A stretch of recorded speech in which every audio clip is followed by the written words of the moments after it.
And somewhere in a koi, inside a quiet mansion wrapped in glass and silence, the Adeyemi name glowed with success. Old money, sharp suits, soft voices. But beneath the marble floors lay a wound that never healed. For generations, every man who dared to love died before dawn. Doctors blamed the heart. Police blamed coincidence. But mothers whispered, "It is the curse." Madam Ronk Adeyemi knew that whisper. She'd buried her husband a day after their wedding night. Healthy, laughing, dead by morning. She'd watched the same darkness swallow his father. And the father before that. Now only her son remained. Tobi. Tall, bright, graduate of architecture, running the family farm like a young king. He didn't believe in spirits. He believed in deadlines, in logic, in the sound of a city that never prayed. Still, his mother prayed for him. Every night, whispering psalms into the dark, begging heaven to keep his heart untouched. But love does not respect warnings. It came quietly, through a woman named Bolana. Curator, painter, a smile like morning rain. They met at an art show. He came for charity. She came for beauty. And when their eyes met, the cause stirred. He laughed at it. His mother begged, "Tobi, don't give your heart to anyone." He kissed her forehead. "Mama, I can't live in fear." Nights turned to months. Laughter to promises. And the old shadow followed. The first sign came as a dream. An old village. Drums silent. A man in white robe standing in dust. "Tobi Adeyemi," the voice said. "You carry an unbroken chain." Behind the man, a woman in blue veil wept. Her tears burned the earth. "Break the silence," she whispered. "Or love will always bury you." He woke gasping. Sweat cold. The city still humming beyond the curtains. He shook it off. Just a dream. He poured water. But the glass trembled in his hand. That morning, his car stalled on 3rd Mainland Bridge. Steam hissing. Traffic blaring.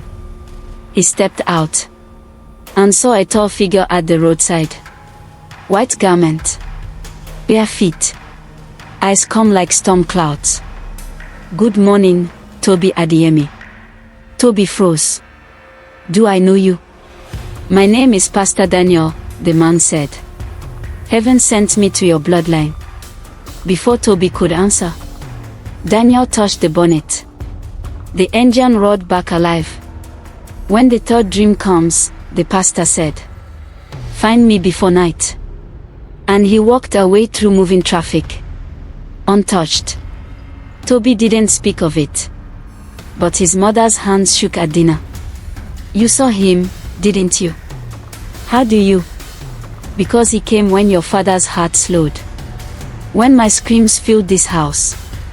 She rose, fetched an old carved box, and placed it before him. "This is what we never speak of." He opened it. A brittle letter. A clay pendant shaped like an eye. The letter was dated 1891. From Chief Adibeo Adeyemi, founder of the Bloodline. "My sons," it read. "What I built was taken by greed. I broke a vow to the woman who saved my people. Her spirit sealed my line. Only truth and repentance will unbind us." Tobi read every word. The ink faded, but the pain fresh. He found Pastor Daniel 2 days later, under a mango tree beside an unfinished church in Suraleh. The man was preaching to no one. Yet the air felt crowded with presence. "Why me?" Tobi asked. "I never harmed anyone." Daniel looked at him gently. "Curses are debts left unpaid. But freedom is a choice." Tobi frowned. "You talk in riddles. Then listen in spirit." Daniel's gaze grew distant. I see a woman betrayed by your ancestors' pride. I see her tears binding generations. You must find her name. How? Blood remembers.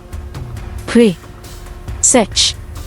When the truth surfaces, forgiveness will follow. Tobi left restless. He told Bulana. She touched his hand. Maybe we find her story together. He smiled weakly. Maybe. That night, the second dream came. The same woman. Now closer. Whispering one word. Ifonsiten. He woke with the name echoing in his head. Ifonsiten. He whispered it again. The room trembled. At dawn he searched the name online. Old archives. Forgotten records. A photograph appeared. A young woman from the late 19th century. Accused of witchcraft. But known for healing the sick in Odo Aya. Ifonsiten Olaware. He stared at the screen. Something inside him shifted. He printed every article. Spread them on the table. Lines. Names. Dates. And at the center, Chief Tobi Adeyemi. The story was there in fragments. She had once saved the chief's village from drought. But when power changed hands, he accused her of sorcery, seized her farmland, and ordered her exile. Her final words before leaving were written by a missionary. Let his sons taste power but never peace. Until one kneels where I knelt. Tobi's breath caught. That was it. The sin. The curse. He called Pastor Daniel. I found her. The pastor's voice was calm. Then the chain has begun to loosen. Now you must kneel where she knelt. But the village no longer exists. Everything exists in spirit, Daniel said. Find the place, even if it's only ruins. Take Bulana with you. Love must witness what fear began. They drove for hours beyond the city. Through dust roads and silence. The GPS stopped. Only red earth remained. Children waved as they passed. An old sign leaned crooked. Odo Aya, land of mercy. But the land looked tired. Abandoned huts. Broken wells. Yet when Tobi stepped out, wind circled his feet. He walked toward a baobab tree. Its roots twisted like waiting hands. He felt drawn. As if the ground whispered his name. There she was. The same woman from his dream. Standing in the sunlight. Eyes gentle. Voice like memory. Do you come with pride or with truth? Tobi knelt. With truth. The wind stilled. Her form flickered. Half smoke, half light. Then speak. He spoke of the lies. The stolen land. The years of silent pain. He asked for forgiveness not for himself, but for the sons who never knew why they died. The baobab shuddered. Leaves trembled. A faint light moved from her to him. Soft as dawn. I forgive the blood that remembers, she said. But your line must choose love without fear. And she was gone. When they returned to Lagos, the air in the house felt lighter. For the first time. No whispers. No cold drafts at night. Tobi held Bulana's hand. His heart didn't race in pain. It beat steady. Calm. Alive. Madame Ronk wept quietly. Pastor Daniel visited one last time. You have broken what silence built, he said. But remember, freedom is not forgetting. It is living rightly. He turned to leave. And as always, vanished into the streetlight. Months later, Tobi and Bulana married under that same baobab tree. No deaths. Only drums. Laughter.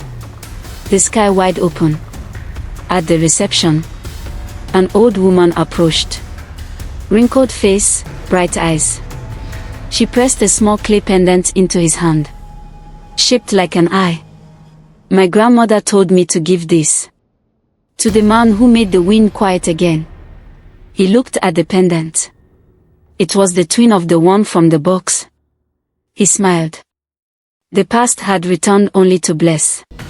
Years passed. Children were born. The Adeyemi name still meant success. But now it also meant peace. Every generation carries its own test. For some it is greed. For others, guilt.